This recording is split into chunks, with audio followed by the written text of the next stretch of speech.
Okay. The passive aggressive communicator. This is where I have to look in the mirror and go, I do this. I wish I didn't. I wish I could be better. I will be. I'm becoming so.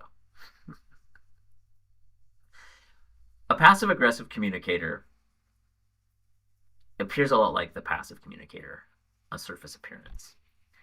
Except they're probably not slumped over.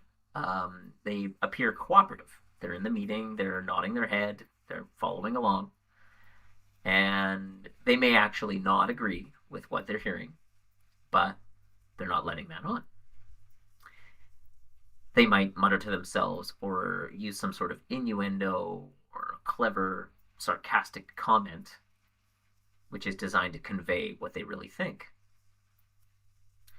But really, although they're not being quite as passive as the passive communicator, they're just hiding this resentment behind a shield. And what they actually intend to do might not be what they're conveying. They also might use avoidant tactics, avoid conflicts. The passive communicator might also avoid conflicts, but the passive aggressive communicator might feel powerless to address issues in a conflict and kind of hide resentment in the background. But instead of being slumped and low, they will show up and put on a face kind of idea.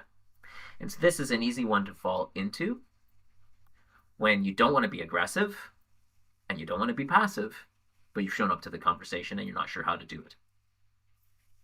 And so I think as someone who's been a very passive person before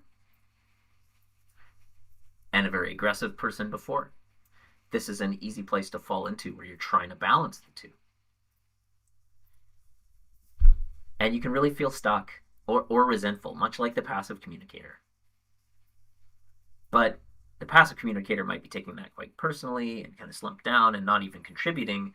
You might be contributing by making sarcastic comments, trying to make light of the situation, and then you might not exactly do what you said you're going to do. You might undermine others behind the scenes or not really be on board when you say you are. Again, this prevents us from knowing truly what you really need from the conflict, and you're not requesting it as a passive-aggressive communicator. You're not requesting clearly, communicating clearly how you feel and what you need from that.